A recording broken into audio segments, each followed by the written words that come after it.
ಎಲ್ಲ ಆತ್ಮಜ್ಯೋತಿಗಳಿಗೂ ಸಾಷ್ಟಾಂಗ ಪ್ರಣಾಮಗಳು. ಎಲ್ಲರಿಗೂ ಇಂದಿನ ದೃಕ್ದೃಶ್ಯ ವಿವೇಕ ತರಗತಿಗೆ ಆಧಾರದ ಸ್ವಾಗತ. ತರಗತಿಯನ್ನು ಪ್ರಾರಂಭ ಮಾಡೋಕ್ಕಿಂತ ಮುಂಚೆ ಸದ್ಗುರುಗಳಿಗೆ ಹಾಗೂ ಗುರು ಪರಂಪರೆಗೆ ನಮ್ಮ ಗೌರವವನ್ನು ಸಲ್ಲಿಸೋಣ. ಶೀಲಾ ಅವರೇ, ಪ್ರಾರ್ಥನೆ ಮಾಡ್ತೀರಾ?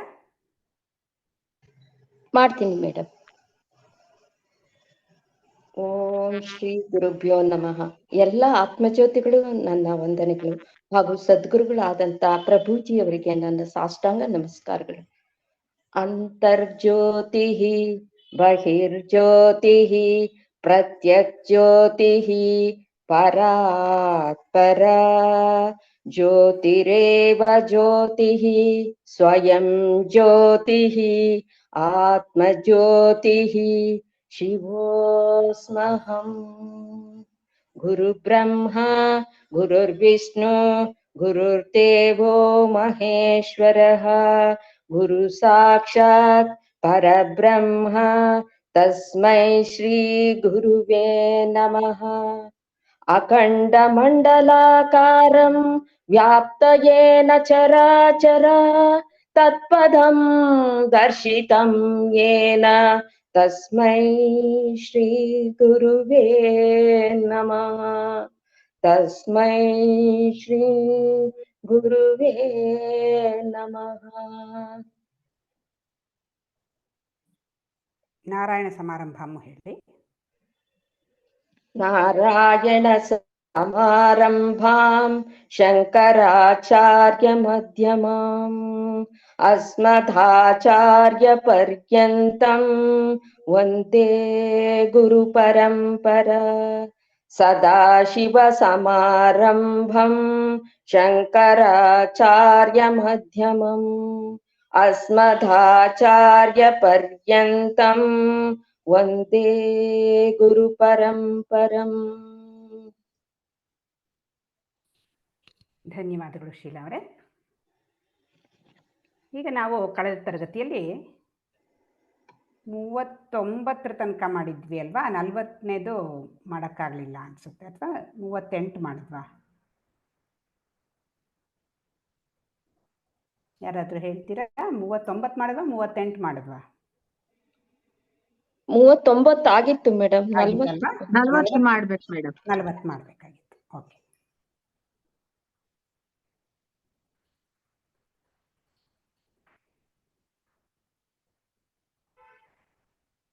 ಸವಿಯವ್ರಿಗೆ ಮೊದಲನೇ ಪ್ರಶ್ನೆ. ನಾನು ಅಂತ ಅನ್ನೋಂಥ ಅಹಂಕಾರ ಸಾಮಾನ್ಯವಾಗಿ ಯಾವ ರೀತಿಯಲ್ಲಿ ಶರಣಾಗುತ್ತೆ? ನಿಜವಾದ ಶರಣಾಗತಿ ಅಂದರೆ ಏನು?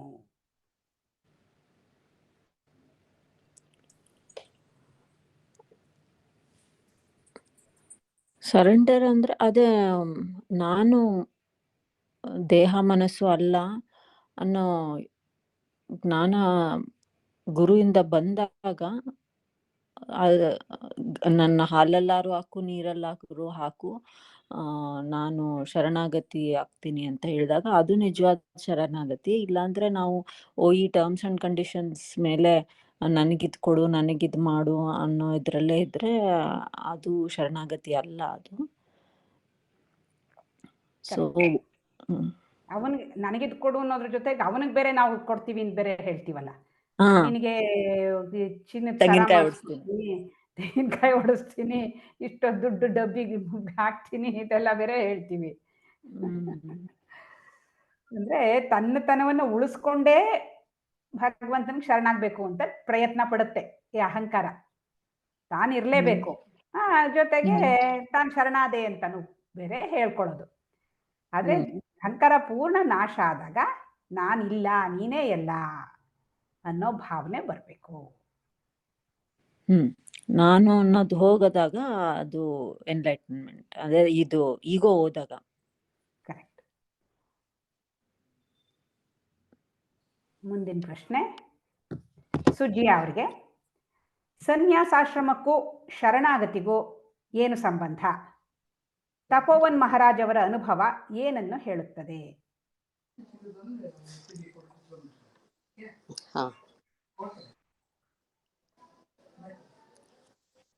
ಗುರುಗಳು ಸಿಕ್ಕದ್ಮೇಲೆ ನಮ್ಗೆ ಶರಣಾಗತಿ ಪಕ್ವ ಆಗತ್ತೆ. ಇನ್ನೊಂದ್ಸಲಿ ಕೇಳಿ. ಸನ್ಯಾಸಾಶ್ರಮ, ಇವಾಗ ಸನ್ಯಾಸಿ ಇರ್ತಾರಲ್ವಾ, ಸನ್ಯಾಸಿಗಳು, ಹಾ, ಅವ್ರಿಗೂ ಶರಣಾಗತಿಗೂ ಏನ್ ಸಂಬಂಧ? ಆ ಸನ್ಯಾಸಿಗಳು ಅವ್ರಿಗೆ ಶರಣಾಗತಿ ಅವ್ರಿಗೆ ಹಾಗೇ ಇರ್ಬೇಕು ಅಂತ ಏನಿಲ್ಲ. ಇವಾಗ ಮಾಮೂಲ್ ಮನುಷ್ಯರು ಅವ್ರಿಗೆ ಶರಣಾಗತಿ ಸಿಕ್ಕಿರತ್ತೆ, ಬಟ್ ಅವ್ರಿಗೆ ಸನ್ಯಾಸತ್ವ ಇರಲ್ಲ. ಸಂಸಾರದಲ್ಲಿ ಇದ್ಕೊಂಡೇ ಅವ್ರಿಗೆ ಶರಣಾಗತಿ ಸಿಕ್ಕಿರತ್ತೆ. ಅದೇ ಸನ್ಯಾಸಿಗಳು ಅವ್ರಿಗೆ ಸನ್ಯಾಸಿ ಅಂತ ಹೇಳ್ಬಿಟ್ಟು ಅವ್ರಿಗೆ ಶರಣಾಗತಿ ಇರ್ಲೇಬೇಕು ಅಂತ ಏನಿಲ್ಲ. ಇವಾಗ ಶರಣಾಗತಿ ಅಂದ್ರೆ ಏನು? ಗುರುಗಳ ಹತ್ರ ಹೋಗ್ಬಿಟ್ಟು ನಾನೇ ಸಾಕ್ಷಿ, ನಾನೇ ಪರಬ್ರಹ್ಮ. ಅಲ್ಲ, ಅದು ಆತ್ಮಜ್ಞಾನ ನೀವು ಹೇಳ್ತಾ ಇರೋದು. ಸನ್ಯಾಸ ಶರಣಾಗತಿ ಅಂದ್ರೆ ಇವಾಗ ನಾನು ನಿಮಗ್ ಶರಣಾಗ್ತೀನಿ ಅಂತ ಹೇಳ್ತೀನಪ್ಪ ಅಂದ್ರೆ ಏನು? ಇವಾಗ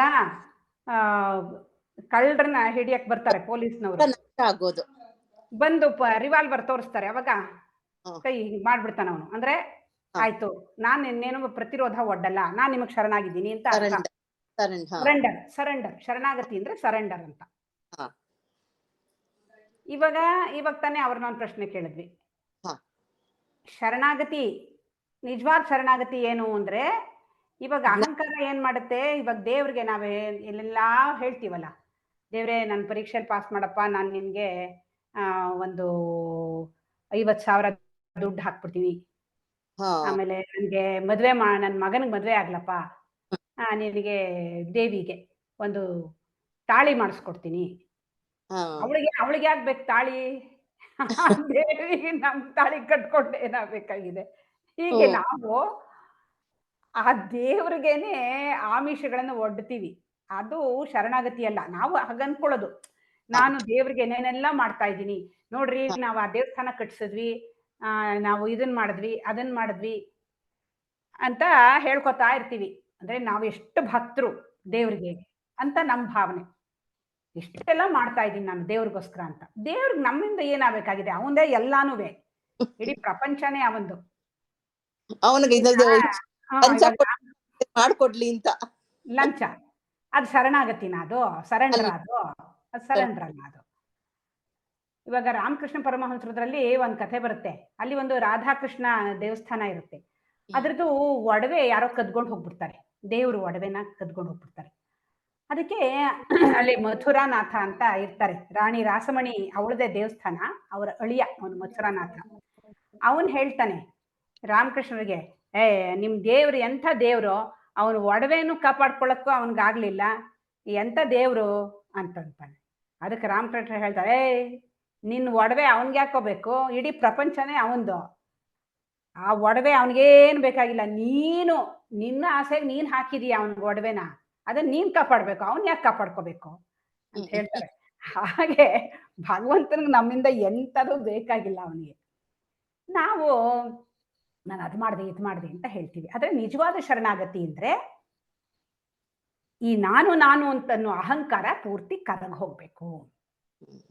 ಇರೋದು ಭಗವಂತ ಮಾತ್ರವೇ, ನಾನು ಇಲ್ಲ, ಭಗವಂತನೇ ಎಲ್ಲ ಅಂತನ್ನೋದು ನಿಜವಾದ ಶರಣಾಗತಿ ಅಂತ ಮೊದಲನೇ ಪ್ರಶ್ನೆಗೆ ಉತ್ತರ ಆಯ್ತು. ಇವಾಗ ಈ ಸನ್ಯಾಸಾಶ್ರಮ ಅಂತ ಹೇಳ್ತೀವಿ. ಆ ಸನ್ಯಾಸಾಶ್ರಮದಲ್ಲಿ ಈ ತರಹ ಶರಣಾಗತಿ ಅಂತ ಇದೆಯಾ? ಇಲ್ಲ. ಈಗ ಸನ್ಯಾಸಿಗಳು ಏನು ಅಂದ್ರೆ, ಆ ಸನ್ಯಾಸಾಶ್ರಮದ ಉದ್ದೇಶವೇ ಶರಣಾಗತಿ. ಈಗ ನಾವೇನಪ್ಪ ಮಾಡ್ತೀವಿ, ಇವಾಗ ನಾವು ದಿನನಿತ್ಯ ಎಲ್ಲ ಸಂಬಳ ತಗೋತೀವಿ, ಆಮೇಲೆ ಮನೆ ಮಠ ಕಟ್ಕೋತೀವಿ, ದಿನ ಆಹಾರ ಒಂದು ಎಲ್ಲ ಸಂಗ್ರಹಿಸಿ ಇಟ್ಕೋತೀವಿ, ನಾಳೆಗೆ ನಾಡಿದ್ಗೆ ಆಚೆ ನಾಡಿದ್ಗೆ. ಬರೀ ಆಹಾರ ಏನು, ಆಸ್ತಿನೇ ಮಾಡಿ ಮಾಡಿ ಮಾಡಿ ಮಾಡಿ ಇಟ್ಕೊಂಡಿರ್ತೀವಿ ಒಂದು ರಾಶಿ. ಆದ್ರೆ ಸನ್ಯಾಸಿ ಆದವನು ಅವನು ಹೇಗೆ ಅಂತಂದ್ರೆ, ಅವನು ಏನನ್ನೂ ಸಂಗ್ರಹ ಮಾಡಿ ಇಟ್ಕೊಳ್ಳಲ್ಲ. ಯಾಕೆ ಸಂಗ್ರಹ ಮಾಡಿ ಇಟ್ಕೊಳ್ಳಲ್ಲ ಅಂದ್ರೆ, ಅವನಿಗೆ ಭಗವಂತ ನೋಡ್ಕೋತಾನೆ. ನೆನಪಾಯ್ತು ಮೇಡಮ್, ನೆನಪಾಯ್ತು. ಅವಾಗ ಅದೇ ಅವ್ರು ಅವ್ರಿಗೆ ಗುರುಗಳು ಹೇಳಿರ್ತಾರೆ, ಸನ್ಯಾಸಿಗಳು ಹೆಂಗಿರ್ತಾರೆ ಅಂದ್ರೆ, ಅವ್ರು ಯಾವ ಹೊತ್ತಲ್ಲಿ ಏನ್ ಬೇಕೋ ಅದಂತೂ ದೇವ್ರಿಗೆ ಕೊಟ್ಟು ಬಿಡ್ತಾರೆ. ಒಂದು ಸಲ ಒಬ್ರು ಅಲ್ಲಿ ಮೇಲೆ ಇದಕ್ ಹಿಮಾಲಯಕ್ಕೆ ಹೋದಾಗ ಅವರು ತುಂಬಾ ಸುಸ್ತಾಗೋಗಿರುತ್ತೆ, ನೀರು ಸಿಕ್ತಿರಲ್ಲ. ಅಯ್ಯೋ ಏನಪ್ಪ ಮಾಡೋದು, ನಂಗೆ ಇನ್ನೇನು ಆಗಲ್ವಲ್ಲ, ದೇವರೇ ನನ್ ಕಾಪಾಡ್ಬೇಕು, ಏನಾಗತ್ತೋ ಹೇಳಿರ್ತಾರೆ ಸನ್ಯಾಸಿಗಳಿಗೆ. ಏನು ಆಸೆ ಇಟ್ಕೋಬಾರ್ದು, ನಾಳೆಗೆ ಅಂತ ಊಟ ಇಟ್ಕೋಬಾರ್ದು, ಅವ್ರಿಗೆ ಇವಾಗ ನನ್ಗೆ ಏನ್ ಆಗತ್ತೆ ಅಂತ ಅವಾಗ ಅನ್ಕೊಂಡ್ ಬಿದ್ದು ಬಿಡ್ತಾರೆ ತಲೆ ಸುತ್ತು.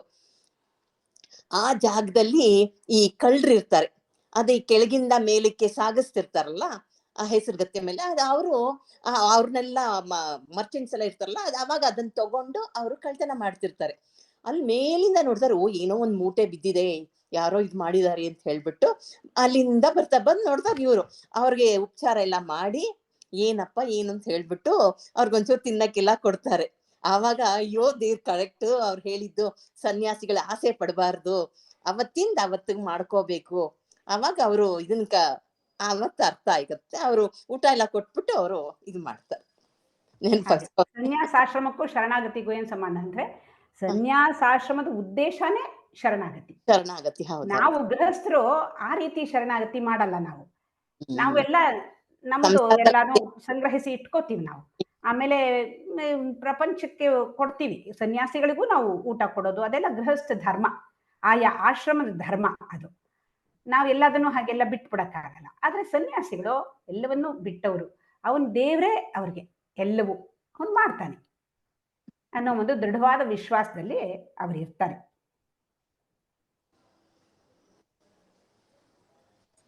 ನಿಮ್ನೆ ಕೇಳ್ತೀನಿ ಮುಂದೆ, ಮಾತಾ ಅಮೃತಾನಂದಮಯ್ಯಿಯವರ ಬಾಲ್ಯದ ಘಟನೆ ಏನನ್ನ ಹೇಳುತ್ತದೆ? ಅದರ ಒಂದು ಸಲಿ ನಾವು ಶರಣಾಗೋದ್ರೆ ಎಲ್ಲ ನೀನೇಪ್ಪ ಎಲ್ಲ ಅಂತ ಹೇಳ್ಬಿಟ್ರೆ ಅವ್ರು ಯಾವಾಗ್ಲಾದ್ರೂ ಕಾಪಾಡ್ತಾರೆ. ಅವ್ ಮೀನುಗಾರಿಕೆ ಇದ್ರಲ್ಲಿ ಅವ್ರು ಹುಟ್ಟಿರ್ತಾರೆ, ಅವ್ರು ಭಜನೆ ಮಾಡ್ಕೊಂಡು ಅಲ್ಲಿರ್ತಾರೆ. ಆವಾಗ ಅವ್ರ ಮನೆಯವರು ಅವ್ರನ್ನ ಹೊರಗಡೆ ಹಾಕ್ಬಿಡ್ತಾರೆ. ಆವಾಗ ಸಮುದ್ರ ತೀರದಲ್ಲಿ ಅವ್ರ ಕೂತಾಗ ಒಂದ್ ನಾಯಿನೇ ಅವ್ರ ತಲೆ ದಿಂಬಾಗತ್ತೆ, ಒಂದ್ ಕೊಕ್ರೆ ಬಂದು ಬಾಯಿಗೆ ಮೀನ್ ಹಾಕತ್ತೆ. ಹಾಗೆ ಅವ್ರು ನೋಡೋ ಏನನ್ನು ಅಪೇಕ್ಷೆ ಮಾಡಲ್ಲ, ಅದಕ್ಕೆ ಕರೆಕ್ಟ್ ಆಗಿ ಅವ್ರಿಗೆ ಏನೇನ್ ಬೇಕೋ ಅದೆಲ್ಲ ದೇವ್ರು ಕೊಡ್ತಾನೆ ಇರ್ತಾರೆ. ಕರೆಕ್ಟ್. ಮುಂದಿನ ಪ್ರಶ್ನೆ ಸಾವಿತ್ರಿ ಅವರಿಗೆ, ಶರಣಾಗತಿಗೂ ಮುಕ್ತಿಗೂ ಏನು ಸಂಬಂಧ?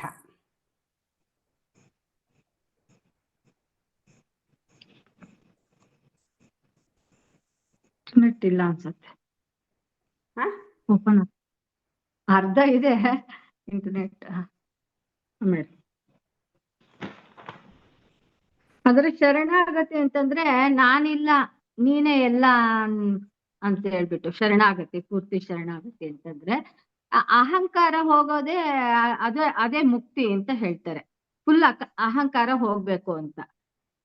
ಅದೇ ಇವಾಗ ಹೇಳಿದ್ರಲ್ವಾ, ಅಹಂಕಾರ ಅದು ಇಟ್ಕೊಂಡು ಹೋಗಿ ಆಮಿಷಗಳನ್ನು ಒಡ್ಡಿದ್ರೆ ಅಲ್ಲಿ ಪೂರ್ತಿ ಶರಣಾಗತಿ ಆಗಲ್ಲ ಅಂತ. ಹಾಗಾಗಿ ಅಹಂಕಾರ ಹೋದ್ರೇನೆ ಪೂರ್ತಿ ಮುಕ್ತಿ ಸಿಗತ್ತೆ. ಕರೆಕ್ಟ್. ಮುಂದಿನ ಪ್ರಶ್ನೆ ಶೀಲಾ ಅವರಿಗೆ, ಶರಣಾಗತಿಯ ಮಾರ್ಗ ಹಾಗೂ ಜ್ಞಾನ ಮಾರ್ಗ ಇದರಲ್ಲಿ ಮನಸ್ಸು ಹೇಗೆ ಕೆಲಸ ಮಾಡುತ್ತೆ?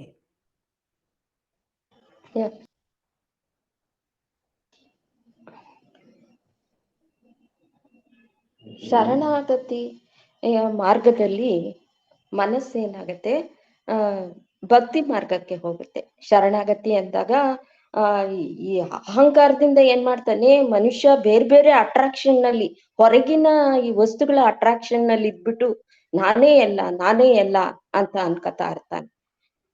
ಅದು ನಾನಲ್ಲ ಅಂತ ಜ್ಞಾನದಿಂದ ಗೊತ್ತಾದಾಗ ಅವನೇನ್ ಮಾಡ್ತಾನೆ, ಪರಮಾತ್ಮನಲ್ಲಿ ಶರಣಾಗ್ತಾನೆ. ನಾನ್ ಯಾವ್ದು ಅಲ್ಲ, ನಾನ್ ಈ ದೇಹ ಅಲ್ಲ, ಈ ಮನಸ್ಸಲ್ಲ, ಯಾವ್ದು ಅಲ್ಲ, ಎಲ್ಲ ನೀನೇನಪ್ಪ.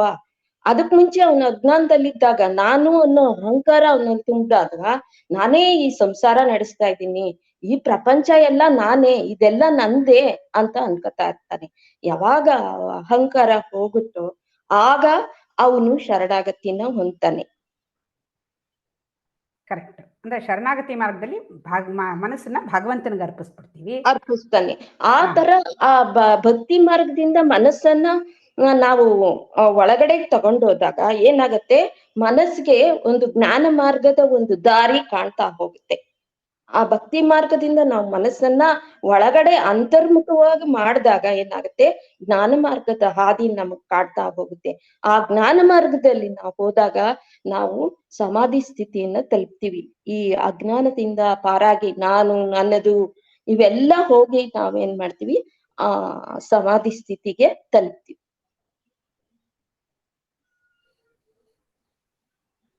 ಅಂದ್ರೆ ಆತ್ಮನಲ್ಲಿ ನೆಲೆಸ್ತೀವಿ. ಆತ್ಮನಲ್ಲಿ ನೆಲೆಸ್ತೀವಿ. ಆತ್ಮ ನಾನೇ ಅನ್ನೋದು ಆಗ ಗೊತ್ತಾಗತ್ತೆ. ನಾನು ಅನ್ನೋದು ಯಾವ್ದು ನಾನಲ್ಲ. ಈ ನನ್ನಲ್ಲಿ ಏನ್ ಸಾಕ್ಷಿ ಅಂತ ಇದೆಯೋ, ಈ ಆತ್ಮ ಅಂತ ಇದೆಯೋ, ಅದು ಆತ್ಮ ಅನ್ನೋದೇ ಪರಮಾತ್ಮ ಅನ್ನೋದು ಗೊತ್ತಾಗ. ಆಶಾ ಅವರು ಮಾತಾಡಕ್ಕಾಗತ್ತಾ? ಟ್ರೀಟ್ಮೆಂಟ್ಗೆ ಹೋಗಿದ್ರಲ್ಲ? ಇಲ್ಲ ಮೇಡಮ್, ಆಗಲ್ಲ. ಓಕೆ. ಮುಂದಿನ ಪ್ರಶ್ನೆ ಸಂಧ್ಯಾ ಅವರಿಗೆ. ಭಕ್ತಿ ಮಾರ್ಗದಲ್ಲಿ ಭಗವಂತನಿಗೆ ಶರಣಾಗುವುದನ್ನು ಶರಣಾಗತಿ ಅಂತೀವಿ. ಅದೇ ರೀತಿಯಲ್ಲಿ ಜ್ಞಾನ ಮಾರ್ಗದಲ್ಲಿ ಸದ್ಗುರುಗಳಿಗೆ ಶರಣಾಗುವುದನ್ನು ಕೂಡ ಶರಣಾಗತಿ ಅಂತ ಹೇಳ್ಬೋದಾ? ಹೌದು. ಅಂದ್ರೆ ಭಕ್ತಿ ಮಾರ್ಗದಲ್ಲಿ ನಾವು ನಮ್ಮ ಹಿಮ್ಮುಖವಾದ ಮನಸ್ಸನ್ನ ಆತ್ಮನ ಕಡೆಗೆ ಇದ್ ಮಾಡ್ಕೊಂಡಿರ್ತೀವಿ. ಅದೇ ರೀತಿ ಗುರುಗಳ ಹತ್ರ ಏನಾಗುತ್ತೆ, ನಾವು ಕರ್ಮಯೋಗ, ಕ್ರಿಯಾಯೋಗ ಮತ್ತು ಭಕ್ತಿ ಯೋಗಗಳ ಮೂಲಕ ನಾವು ಅವರ ವಾಕ್ಯಗಳನ್ನ ನಾನೆಂಬುದು ನಾನಲ್ಲ, ಈ ದೇಹ ಮನಬುದ್ಧಿ ನನ್ನದಲ್ಲ, ಸಚ್ಚಿದಾನಂದ ಆತ್ಮ ಮಾತ್ರ ನಮ್ದು ಅನ್ನೋದನ್ನ ನಾವು ಆ ಕಡೆಗೆ ತಿರುಗಿ ನೋಡಿದಾಗ, ಭಕ್ತಿ ಮಾರ್ಗದಲ್ಲಿ ನೋಡ್ದಾಗೇನೆ ಇಲ್ಲೂ ನಾವು ನಮ್ಮ ಆತ್ಮ ಸಾಕ್ಷಿ ಕಡೆಗೆ ತಿರುಗಿ ನೋಡಿದಾಗ ನಾವು ಗುರುಗಳಿಗೆ ಅವರು ಹೇಳಿದ ತತ್ವವಾಕ್ಯಗಳನ್ನ ಪಾಲಿಸ್ತಾ ಆ ಕಡೆಗೆ ಹೋದಾಗ ನಾವು ಶರಣಾಗ್ಬೋದು ಗುರುಗಳ ವಾಕ್ಯಗಳನ್ನ ಪರಿಪಾಲಿಸಿದಾಗ. ಕರೆಕ್ಟ್.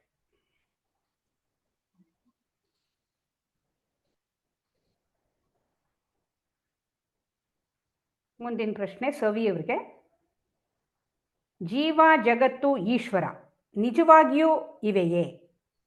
ಇಲ್ಲ ಎನ್ನುವುದಾದರೆ ಇವು ಹೇಗೆ ಕಂಡುಬರುತ್ತವೆ? ವಿವರಿಸಿ.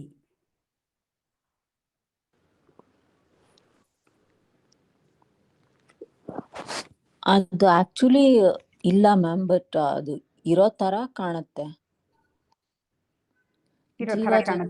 ಕರೆಕ್ಟ್. ಅದು ಹೇಗೆ ಅದನ್ನ ಎಕ್ಸ್ಪ್ಲೇನ್ ಮಾಡಿ. ಅಂದ್ರೆ ಚಿದಾಭಾಸ ಹೇಗೆ ಫಾರ್ಮ್ ಆಗುತ್ತೆ ಅದನ್ನೆಲ್ಲ ಎಕ್ಸ್ಪ್ಲೇನ್ ಮಾಡಿ. ಓಕೆ. ಸಾಕ್ಷಿದು ರಿಫ್ಲೆಕ್ಷನ್ ಚಿದಾಭಾಸ ಮನಸ್ಸು ಮೇಲೆ ಬಿದ್ದಾಗ ಆಗುತ್ತೆ. ಸೊ ಮನಸ್ಸು ಜಡ ಆಕ್ಚುಲಿ, ಬಟ್ ಚಿದಾಭಾಸದ ಕಾನ್ಷಿಯಸ್ನೆಸ್ ಇಂದ ಅದಕ್ಕೊಂದು ಜೀವ ಬಂದಂಗೆ ಕಾಣುತ್ತೆ, ಬಟ್ ಅಲ್ಲಿ ಏನು ಇಲ್ಲ. ಸೊ ಆ ಮನಸ್ಸು ವರ್ಲ್ಡ್ನ ಕ್ರಿಯೇಟ್ ಮಾಡುತ್ತೆ, ಬೇರೆ ಹ್ಯೂಮನ್ ಬೀಯಿಂಗ್ಸು, ಗಿಡ ಮರ, ಅದು ಇದು ಅದೆಲ್ಲ. ಸೊ ಸಾಕ್ಷಿಯಲ್ಲಿ ಅದೆಲ್ಲ ಏನೂ ಇಲ್ಲ, ಬಟ್ ಜಗತ್ನಲ್ಲಿ ಸಾಕ್ಷಿ ಇರುತ್ತೆ. ಅಂದ್ರೆ ಈ ಟೋಟಲ್ ಇವಾಗ ವಿಶ್ವ ಮನಸ್ಸು ಅಂತೇನು ಹೇಳ್ತೀವಿ, ಅದರಲ್ಲಿ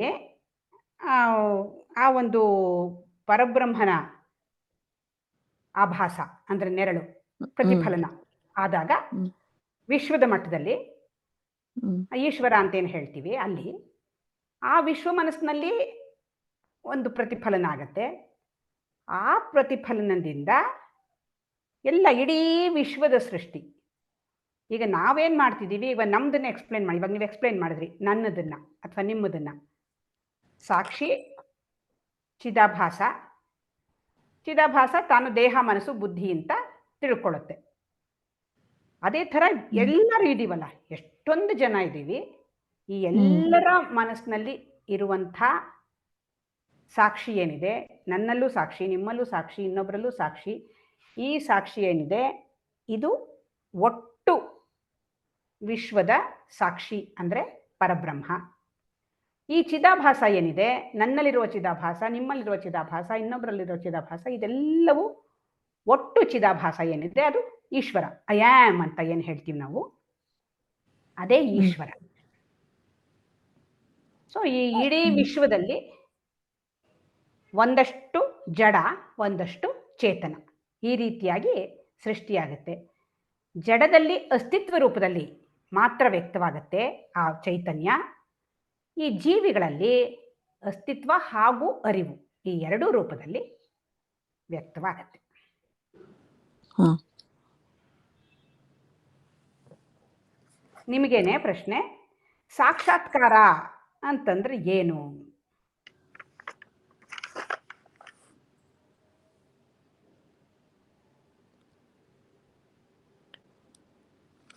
ಸಾಕ್ಷಿನೇ ಒಂದು ಆಕಾರದಲ್ಲಿ ನಮ್ ಮುಂದೆ ಬರೋದು. ಈಗ ಒಬ್ಬೊಬ್ರು ಒಂದೊಂದ್ ದೇವ್ರನ್ನ ನಂಬಿರ್ತಾರೆ. ಸೊ ಅದು ಒಂಥರ ವಾಸನೆ ತರ ಅಲ್ಲ ಮ್ಯಾಮ್. ನಾವೇನ್ ಅನ್ಕೊಂಡಿರ್ತೀವೋ ಇವಾಗ ಶಿವ ಪಾರ್ವತಿ ಅಥವಾ ಕೃಷ್ಣ ಆ ರೂಪದಲ್ಲಿ ನಮ್ ಮುಂದೆ ಬರೋದು. ಸೊ ಅದು ಅದನ್ನ ನೀವು ಹೇಳೋದು ಅದು ಒಂದ್ ರೀತಿ ಸರಿ. ಇವಾಗ ದೇವ್ರ ಸಾಕ್ಷಾತ್ಕಾರ ಆಯ್ತು ನನ್ಗೆ ಅಂತಂದ್ರೆ ಶಿವ ಬಂದ ನನ್ ಮುಂದೆ ಅಂತ ಹೇಳೋದು ಅದು ಒಂದ್ ರೀತಿ ವಾಡಿಕೆನಲ್ಲಿ ಹೇಳ್ತೀವಿ, ಸಾಕ್ಷಾತ್ಕಾರ ಆಯ್ತು, ದೇವ್ರ ಸಾಕ್ಷಾತ್ಕಾರ ಆಯ್ತು ಅಂತ. ನಿಜವಾಗ್ಲೂ ಸಾಕ್ಷಾತ್ಕಾರ ಅಂತಂದ್ರೆ ಏನು? ನಾವು ಸಾಕ್ಷಿ ಆಗೋದು ಅಷ್ಟೇ. ನಾನು ಸಾಕ್ಷಿ ಅಂತ ತಿಳ್ಕೊಳ್ಳೋದೆ ಸಾಕ್ಷಾತ್ಕಾರ. ನಾನು ಶುದ್ಧವಾದ ಅರಿವು, ದೇಹ ಮನಸ್ಸು ಬುದ್ಧಿಯನ್ನು ನೋಡ್ತಾ ಇರುವಂಥ, ದೇಹ ಮನಸ್ಸು ಬುದ್ಧಿ ಹಾಗೂ ಪ್ರಪಂಚವನ್ನು ನೋಡ್ತಾ ಇರುವಂಥ ಅರಿವು ನಾನು ಅಂತ ತಿಳ್ಕೊಂಡು ಆ ಸಾಕ್ಷಿತ್ವದಲ್ಲಿ ನಿಲ್ಲುವಂಥದ್ದೇ ಸಾಕ್ಷಾತ್ಕಾರ. ಮುಂದಿನ ಪ್ರಶ್ನೆ ಸುಜಿಯಾ. ಸೃಷ್ಟಿ ಬಗ್ಗೆ ನಾನು ಸ್ವಲ್ಪ ಬೇರೆ ತಿಳ್ಕೊಂಡಿದ್ದೀನಿ, ಆ ತರ ಹೇಳ್ಬೋದು. ಹೇಳಿ ಹೇಳಿ ಹೇಳಿ.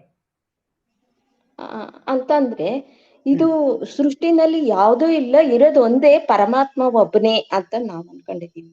ಆ ಪರಮಾತ್ಮ ಏನ್ ಮಾಡ್ತಾನೆ, ಅವನಿಗೆ ಕಲ್ಪನೆ ಮಾಡುವಂತ ಒಂದು ಶಕ್ತಿ ಇದೆ.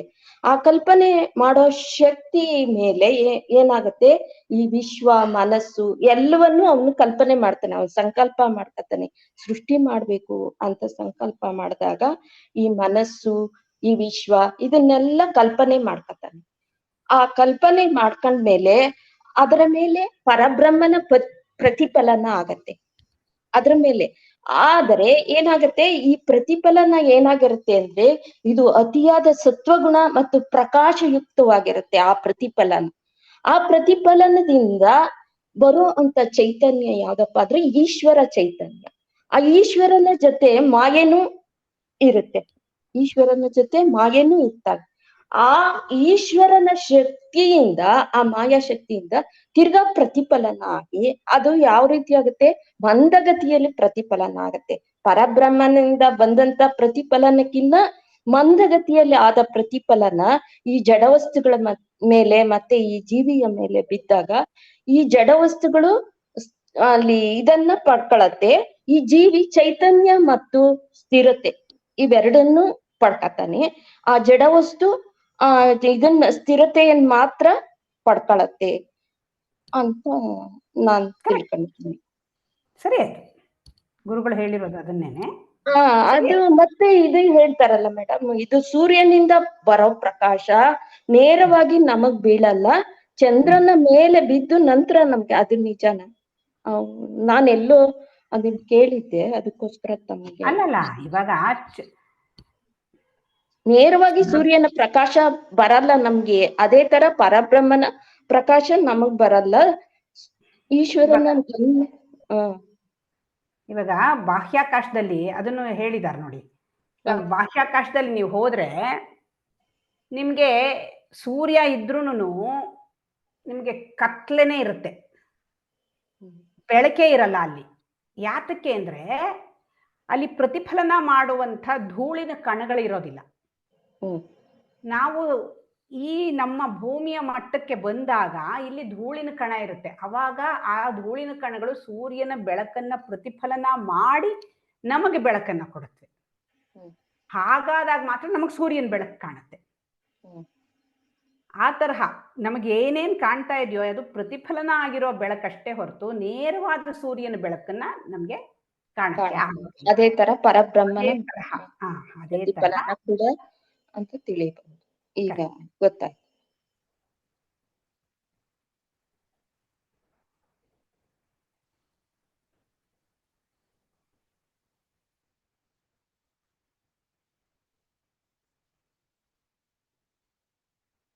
ಮುಂದಿನ ಪ್ರಶ್ನೆ ಸುಜಿಯಾ ಅವರಿಗೆ, ಅಂತಃಕರಣದ ಕಾರ್ಯವಿಧಾನವನ್ನ ವಿವರಿಸಿ. ಅಂತಃಕರಣದಲ್ಲಿ 4 ಭಾಗಗಳೆಲ್ಲ 4 ಕೆಲಸಗಳು ಮಾಡತ್ತೆ.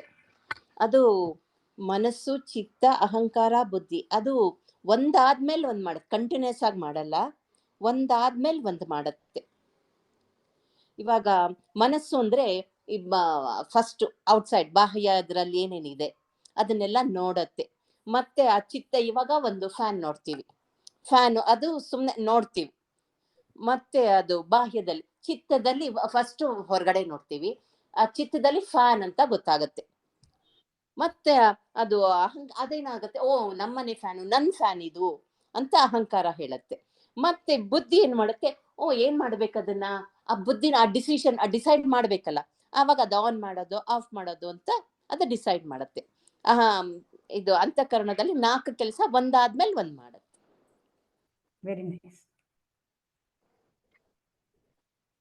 ಮುಂದಿನ ಪ್ರಶ್ನೆ ಸಾವಿತ್ರಿ ಅವರಿಗೆ.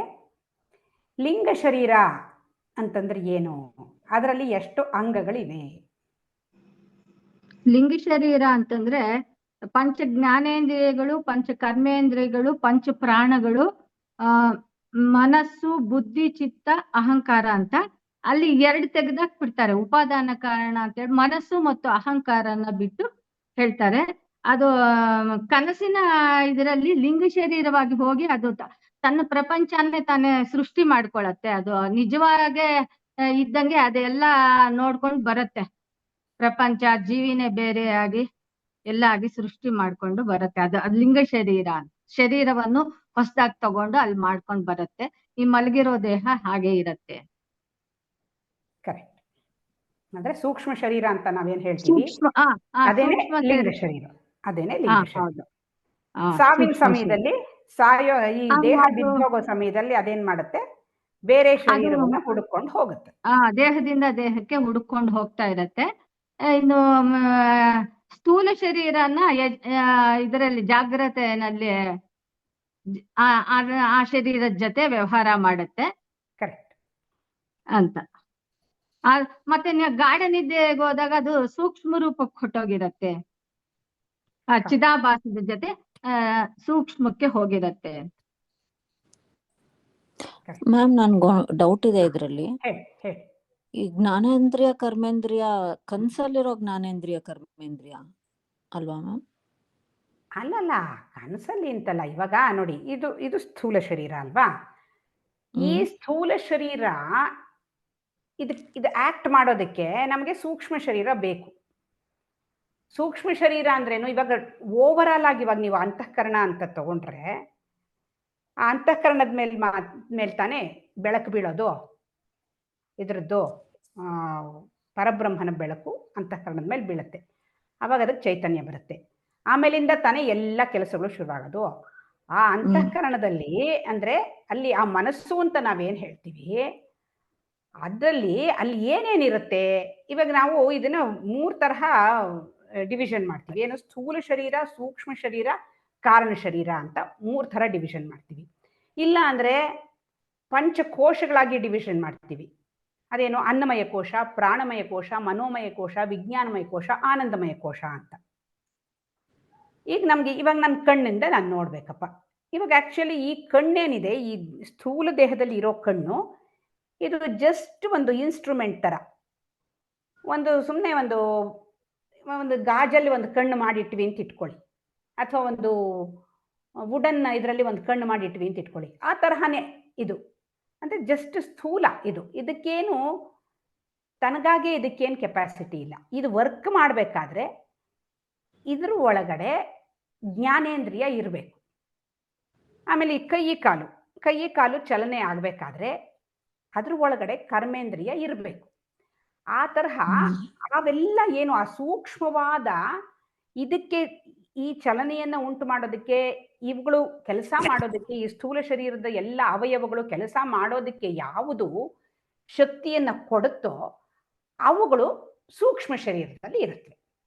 ಅವುಗಳು ಪಂಚ ಜ್ಞಾನೇಂದ್ರಿಯಗಳು, ಪಂಚಕರ್ಮೇಂದ್ರಿಯಗಳು, ಪಂಚಪ್ರಾಣಗಳು, ಮನಸ್ಸು, ಬುದ್ಧಿ, ಅಹಂಕಾರ, ಚಿತ್ತ, ಇದೆಲ್ಲ ಟೋಟಲ್ ಆಗಿ ಅದಕ್ಕೆ ಸೂಕ್ಷ್ಮ ಶರೀರ ಅಂತ ಹೇಳ್ತಾರೆ. ಅದಕ್ಕೆ ಲಿಂಗ ಶರೀರ ಅಂತಾನು ಹೇಳ್ತಾರೆ. ಈಗ ಜಾಗೃತ ಅವಸ್ಥೆಯಲ್ಲಿ, ಎಚ್ಚರದ ಸ್ಥಿತಿಯಲ್ಲಿ ನಾವ್ ಏನೇನ್ ಆಕ್ಷನ್ ಮಾಡ್ಬೇಕಾಗುತ್ತೆ, ಏನೇನ್ ಕೆಲಸ ಮಾಡ್ಬೇಕಾಗತ್ತೆ, ಪ್ರತಿಯೊಂದಕ್ಕೂ ಇವಾಗ ಕಿವಿಯಿಂದ ಕೇಳಿಸ್ಕೊತೀವಿ, ಕಣ್ಣಿಂದ ನೋಡ್ತೀವಿ, ಬಾಯಿಂದ ರುಚಿ ನೋಡ್ತೀವಿ, ಚರ್ಮದಿಂದ ಸ್ಪರ್ಶ ಮಾಡ್ತೀವಿ. ಈ ತರ ಏನೇನು ಪಂಚ ಜ್ಞಾನೇಂದ್ರಿಯಗಳ ಕೆಲಸಗಳೇನಿದೆ, ಅದು ಇದೆಲ್ಲ ಈ ಚರ್ಮ ಇದೆಲ್ಲ ಮೇಲ್ಗಡೆ ಹೊದಕೆ. ಬಟ್ ಅದಕ್ಕೆ ಆ ಸೆನ್ಸೇಷನ್ನು ಅದೆಲ್ಲ ಬರಬೇಕಾದ್ರೆ ಆ ಒಳಗಡೆಯ ಸೂಕ್ಷ್ಮ ಶರೀರ ಕೆಲಸ ಮಾಡಬೇಕು. ಈಗ ಎಷ್ಟೋ ಸರಿ ಹೇಳ್ತಾರಲ್ಲ, ಇವಾಗ ಸ್ಟ್ರೋಕ್ ಆಗೋಗಿರುತ್ತೆ, ಇದೆಲ್ಲ ಇರುತ್ತೆ, ಎಲ್ಲ ಅವಯವಗಳು ಹಂಗಂಗೆ ಇರುತ್ತೆ, ಬಟ್ ಚಲನೆ ಇಲ್ಲ. ಯಾಕಿಲ್ಲ ಅಂದ್ರೆ ಆ ಒಳಗಡೆಯ ಆ ಸೂಕ್ಷ್ಮ ಶರೀರ ಕೆಲಸ ಮಾಡ್ತಾ ಇಲ್ಲ ಅಲ್ಲಿ. ಹಾಗಾಗಿ ಇದು ವರ್ಕ್ ಮಾಡ್ತಾ ಇಲ್ಲ. ಅದಿಲ್ಲದೆ ಹೋದ್ರೆ ಇದು ಜಡ. ಸೂಕ್ಷ್ಮ ಶರೀರ ಈ ದೇಹವನ್ನು ಬಿಟ್ಟು ಹೊರಟೋದಾಗ ಇದು ಜಡ ದೇಹ ಬಿದ್ದು ಹೋಗ್ಬಿಡುತ್ತೆ, ಹೆಣ. ಆ ಸೂಕ್ಷ್ಮ ಶರೀರ ಕನಸಿನಲ್ಲಿ, ಇವಾಗ ನಾವು ಕನಸು ಅಂದ್ರೆ ಏನ್ ಹೇಳ್ತೀವಿ, ಮನಸ್ಸು ಉಂಟು ಮಾಡೋದು ಕನಸನ್ನ ಅಂತ ಜನರಲ್ ಆಗಿ ಹೇಳ್ತೀವಿ. ಆದರೆ ಅದನ್ನ ಸೂಕ್ಷ್ಮ ಶರೀರ ಇದೆಲ್ಲ ಕಾಂಪೊನೆಂಟ್ಸ್ನು ಒಳಗೊಂಡಿರುತ್ತೆ ಸೂಕ್ಷ್ಮ ಶರೀರ. ಹಾಗಾಗಿ ಕನಸಿನಲ್ಲಿ ಕೂಡ ಅದೇನ್ ಮಾಡುತ್ತೆ, ಒಂದು ಪ್ರಪಂಚವನ್ನ ಸೃಷ್ಟಿ ಮಾಡುತ್ತೆ. ಅಲ್ಲಿ ಜನರು, ಅಲ್ಲಿ ಇದು, ಅಲ್ಲಿ ಒಂದು ಜೀವಿಯಾಗಿ ತಾನು ಎಲ್ಲವನ್ನು ನೋಡ್ತಾ ಇರೋ ಹಾಗೆ ಮಾಡುತ್ತೆ. ಅಲ್ಲೆಲ್ಲ ನೋಡೋದಕ್ಕೆ ಮಾಡೋದಕ್ಕೆ ಎಲ್ಲ ಬೇಕಲ್ಲ, ಅದಕ್ಕೂ ಕಣ್ಣು ಕಿವಿ ಮೂಗು ನಾಲ್ಗೆ ಎಲ್ಲಾನು ಬೇಕು. ಆ ಪ್ರಪಂಚ ಎಲ್ಲ ಕಾಣಿಸ್ಬೇಕು, ಅದ್ರಲ್ಲಿ ಬೇರೆ ಜನರು ಇರಬೇಕು, ಅವ್ರಿಗೂ ಎಲ್ಲ ಕಣ್ಣು ಕಿವಿ ಮೂಗು ನಾಲ್ಗೆ ಇರಬೇಕು. ಇದನ್ನೆಲ್ಲ ಆ ಸೂಕ್ಷ್ಮ ಶರೀರನೇ ಮಾಡುವಂಥದ್ದು. ಎಚ್ಚರ ಸ್ಥಿತಿಯಲ್ಲಿ ಈ ದೇಹಕ್ಕೆ ಹೇಗೆ ಅದು ಎಲ್ಲ ಚೈತನ್ಯವನ್ನು ಕೊಟ್ಟು ಇದ್ರ ಕೆಲಸಗಳನ್ನ ಮಾಡಿಸುತ್ತೋ, ಹಾಗೆ ಕನಸಿನ ಸ್ಥಿತಿಯಲ್ಲಿ ಕನಸಿನ ಪ್ರಪಂಚವನ್ನು ಸೃಷ್ಟಿ ಮಾಡಿ ಆ ಕನಸಿನ ಜೀವಿಗಳಿಗೆ ಕೂಡ ಎಲ್ಲ ಕೆಲಸಗಳಿಗೆ ಮಾಡೋದಕ್ಕೆ ಅವಕಾಶ ಮಾಡಿಕೊಡುತ್ತೆ ಅದು. ಆ ಸೂಕ್ಷ್ಮ ಶರೀರ ಮತ್ತೆ ಅದಕ್ಕೆ ಚೈತನ್ಯ ಬರೋದು ಎಲ್ಲಿಂದ? ಪರಬ್ರಹ್ಮನಿಂದಲೇ, ಆ ಸಾಕ್ಷಿ ಚೈತನ್ಯದಿಂದಲೇ, ಆ ಚಿದಾಭಾಸದಿಂದಲೇ ಅದು ಆ ಒಂದು ಚೈತನ್ಯವನ್ನ ಪಡ್ಕೊಳ್ಳೋದು. Okay ma'am, thanks.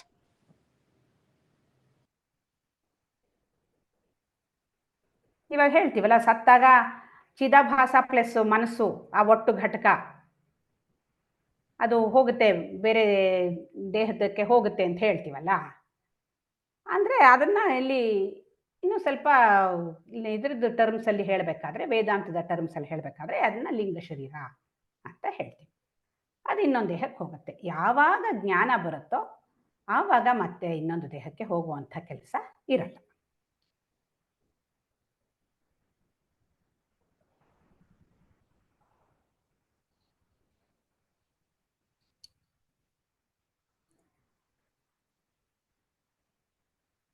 ಮುಂದಿನ ಪ್ರಶ್ನೆ ಸಂಧ್ಯಾ ಅವ್ರಿಗೆ. ಸಮುದ್ರದ ಉದಾಹರಣೆಯ ಮೂಲಕ ಸೃಷ್ಟಿಯನ್ನ ವಿವರಿಸಿ. ಅಂದ್ರೆ ಸಮುದ್ರ ಒಂದು ವಿಶಾಲವಾದ ಸಮುದ್ರದಲ್ಲಿರ್ತಕ್ಕಂಥದ್ದೆಲ್ಲವೂ ನೀರೇ. ಅದು ಹೇಗೆ ನಾವು ಈ ಇಡೀ ಪ್ರಪಂಚದಲ್ಲಿ ಎಲ್ಲ ರೂಪದಲ್ಲಿ ಈಗ ನಮ್ಗೆ ಕಂಡು ಬರ್ತಾ ಇರೋ ಸಮಷ್ಟಿ ಏನಿದೆ, ಜೀವ ಜಗತ್ತು ಎಲ್ಲವೂ ಹೇಗೆ ಪರಬ್ರಹ್ಮ ಅಂತ ತಿಳ್ಕೊಂಡಿದೀವೋ, ಹಾಗೇನೆ ಈ ಸಮುದ್ರದಲ್ಲಿ ಬರ್ತಕ್ಕಂಥ ಅಲೆ ನೊರೆ ಗುಳ್ಳೆಗಳು ಎಲ್ಲವೂ ಜಲವೇ. ಅದೆಲ್ಲ ಸೇರಿ ಹೇಗ್ ನಾವು ಸಮುದ್ರ ಅಂತ ಹೇಳ್ತೀವೋ, ಅಲ್ಲಿ ಬರೋ ನೀರನ್ನೆಲ್ಲಾನು ಸೇರಿ ಒಂದು ಗುಳ್ಳೆಯಾಗಿ ಬಂದ್ರೂನು ನೀರೇ, ಅಲೆಯಾಗಿ ಬಂದ್ರೂನು ನೀರೇ, ತೆರೆಯಾಗಿ ಬಂದ್ರೂನು ನೀರೇ. ಸಮುದ್ರದಲ್ಲಿ ಸಮುದ್ರದ ಪೂರಾ ವಾತಾವರಣದಲ್ಲಿ ಇರೋದೆಲ್ಲ ನೀರೇನೆ. ಹಾಗೆ ಪರಬ್ರಹ್ಮ ಅಂದ್ರೆ ಈ ಪ್ರಪಂಚದಲ್ಲಿ ಕಂಡು ಬರ್ತಾ ಇರೋ ಜೀವಗಳು ಜಗತ್ತು, ನಮ್ಗೇನ್ ಸುತ್ತಮುತ್ತ ಕಾಣಿಸ್ತಿದೆ, ಜೀವಿಯಿಂದ ಹಿಡಿದು ಸಮಷ್ಟಿಯಲ್ಲಿ ಕಂಡು ಬರೋ ನಾವು ಏನು ಜೀವಿಗಳಿದೀವಿ, ಈ ಜೀವಿ ಮರ ಗಿಡ ಬೆಟ್ಟ ಗುಡ್ಡ ಎಲ್ಲವೂ ಪರಬ್ರಹ್ಮವೇ. ಅದು ಬಿಟ್ಟು ಬೇರೆ ಏನೂ ಇಲ್ಲ. ಇದನ್ನ ಒಂದು ಅದೇ ಅಸ್ಥಿ ಬಾತಿ ಪ್ರಿಯ ಅನ್ನೋ ಇದ್ರ ನಾಮರೂಪಗಳ ಮೂಲಕ ಹೇಳಿದ್ದಾರೆ. ಅಂದ್ರೆ ಅಸ್ತಿತ್ವ, ಇರುವಿಕೆ, ಇಲ್ಲಿ ಬರ್ತಕ್ಕಂಥ ನಾಮಗಳು ರೂಪಗಳು ಇದೆಲ್ಲ ಸೇರಿ ಹೇಗೆ ನಾವು ಪರಮಾತ್ಮ ಅಂತ ಹೇಳ್ತೀವೋ, ಹಾಗೆ ಸಮುದ್ರದಲ್ಲಿ ಬರ್ತಕ್ಕಂಥ ಎಲ್ಲವೂ ನೀರೇ ಹೊರತು ಬೇರೆ ಏನು ಅಲ್ಲ. ಕರೆಕ್ಟ್ ಅನ್ನೋ ಒಂದು ಉದಾಹರಣೆ. ನೀವೇ ಹೇಳಿ, ಜೀವ ಹಾಗೂ ಪ್ರಪಂಚದ 5 ಗುಣಗಳು ಯಾವುವು? ಇದರಲ್ಲಿ ಬದಲಾಗುವುದು ಯಾವುದು? ಅದೇ ಈಗ ಹೇಳಿದ್ವಲ್ಲ, ಅಸ್ಥಿ ಬಾತಿ ಪ್ರಿಯ ನಾಮ ರೂಪ ಇವೇ 5 ಗುಣಗಳು. ಆದ್ರೆ ಅಸ್ಥಿ ಅಂದ್ರೆ ಇರುವಿಕೆ ಇದೆ ಅಂತ ಗೊತ್ತಾಗುತ್ತೆ, ಒಂದು ವಸ್ತು ಇದೆ ಅಂತ ಗೊತ್ತಾಗುತ್ತೆ. ಬಾತಿ ಅಂದ್ರೆ ಇರುವಿಕೆಯ ಅರಿವು, ಅದು ಇದೆ ಅನ್ನೋ ಒಂದು ನಮ್ಗೆ ಅರಿವು ಗೊತ್ತಾಗತ್ತಲ್ಲ ಅದು. ಇನ್ನು ಪ್ರಿಯ ಅಂದ್ರೆ ಅದ್ರ ಬಗ್ಗೆ ನಾವು ಪ್ರೀತಿ ತೋರ್ಸೋದು, ಆ ವಸ್ತುವಿನ ಬಗ್ಗೆ ನಾನು ನಂದು ಅನ್ನೋ ಭಾವನೆ ಬೆಳೆಸ್ಕೊಳ್ಳೋದು. ಇನ್ನು ನಾಮ ಅಂದ್ರೆ ಹೆಸರುಗಳನ್ನೆಲ್ಲ ಕರಿತೀವಿ, ಬೇರೆ ಬೇರೆ ಹೆಸರು ಇರ್ಬೋದು, ಆದ್ರೆ ಎಲ್ಲವೂ ಒಂದೇ. ಪರಬ್ರಹ್ಮನ ಸ್ವರೂಪನೇ ಅದೆಲ್ಲ ಅಂತ ತಿಳ್ಕೊಳ್ಳೋದು. ಆಕಾರ ಬದಲಾಗಿರ್ಬೋದು, ಹೆಸರು ಬದಲಾಗಿರ್ಬೋದು, ಆದ್ರೆ ಎಲ್ಲವೂ ಅದ್ರಲ್ಲಿ ಬರ್ತಕ್ಕಂಥದ್ದೆಲ್ಲವೂ ಪರಮಾತ್ಮನ ಸ್ವರೂಪಗಳೆಯ.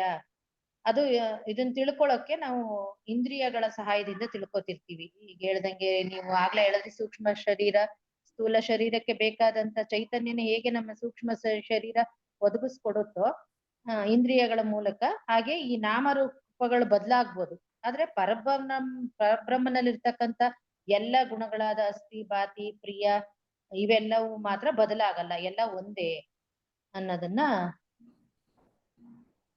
ಹೇಳಿದ್ದಾರೆ. ಕರೆಕ್ಟ್.